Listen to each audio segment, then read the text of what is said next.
Noah Builds an Ark by Kate Banks, illustrated by John Rocco.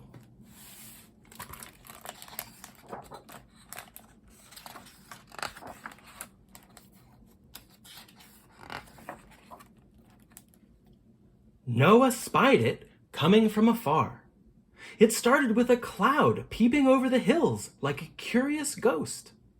A storm was on the way. Noah watched the salamanders slither to and fro restlessly in the garden. The beetles burrowed deeper into their bed of bark.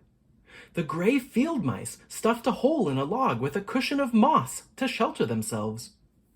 And the ants played tug-of-war with a dried twig. "It's going to be a beauty," said Noah's father as he came down into the garden. "We'd better get ready." He went to fetch some wood and his tools. "We need to get ready too," said Noah to the creatures in the garden, and he went off to fetch his wagon.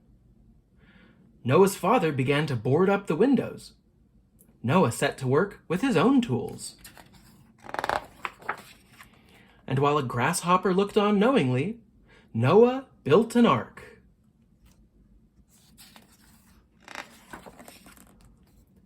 "Better be prepared," said Noah's mother from the kitchen.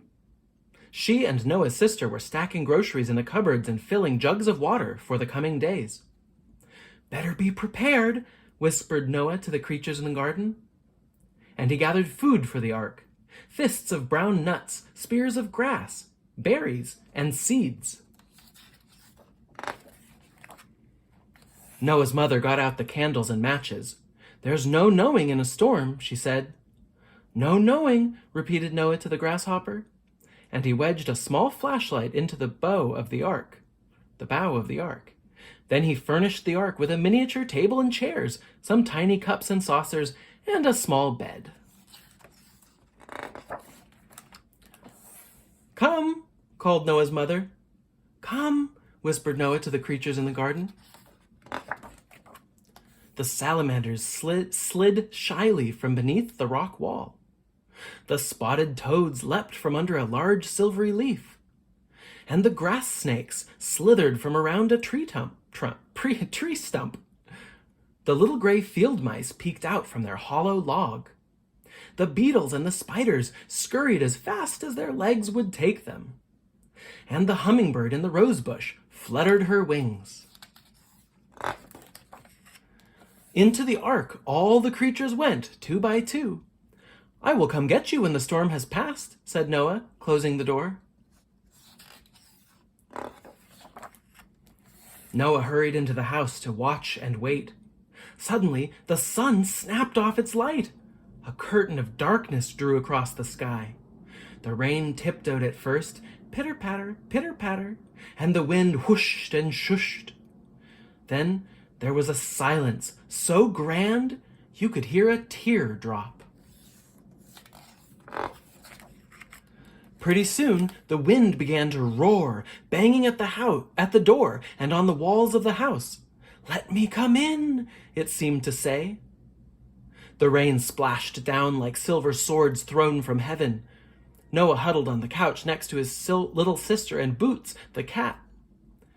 Inside the ark, the creatures clustered around the tiny table in a tight circle. Noah's mother made sandwiches and lemonade, and they played a board game by candlelight. Inside the ark, the creatures nibbled on nuts and seeds. The toads hopped across the mice's tails, and the spider wove pretty pictures on the wall.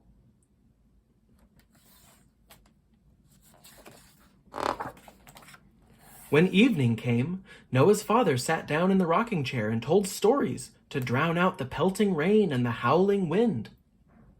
Inside the ark, the snake hissed and the beetles click-clacked. Each little creature made a noise of its own. Squeak, squawk, tick-tock, knock-knock. Then Noah's mother sang until Noah's eyes grew heavy, and he climbed the stairs to bed. In the ark, the crickets chirped and the hummingbird hummed, and in no time at all, the world, except for the storm, was asleep. For 4 days and nights, the storm raged. Raindrops swelled into puddles, then small ponds. The water rose up and up until the ark appeared to float across the garden in a sea of debris. Noah watched it anxiously as he peeked from the upstairs window. But suddenly, the wind changed direction. The heavens closed, and as suddenly as it had started, the rain stopped and the water began to recede. The clouds retreated and the sun turned its light back on.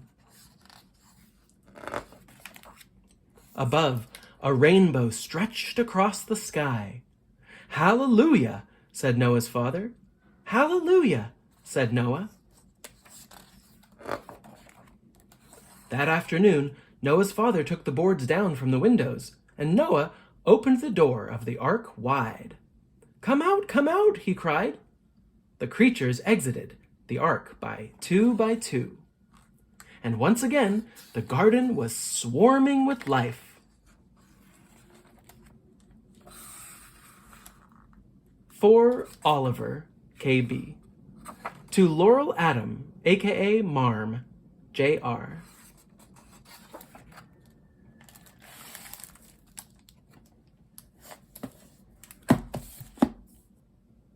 And that was Noah Builds an Ark by Kate Banks and John Rocco. I really like this book because it takes an old story from the Jewish and Christian and I think Muslim tradition and brings it into a child's life today, doing something really good, saving the animals during a storm. I'll try and put in the description some other ways that you can help the animals in your environment. But anyway, this is EDU Kids Space. Subscribe for more stories, books, and lessons. Hit the bell button so you're notified when I put out new videos. And if you want to hear about something in particular, send me a message. I'll be happy to, do my best to find your favorite book and read it aloud. Thank you.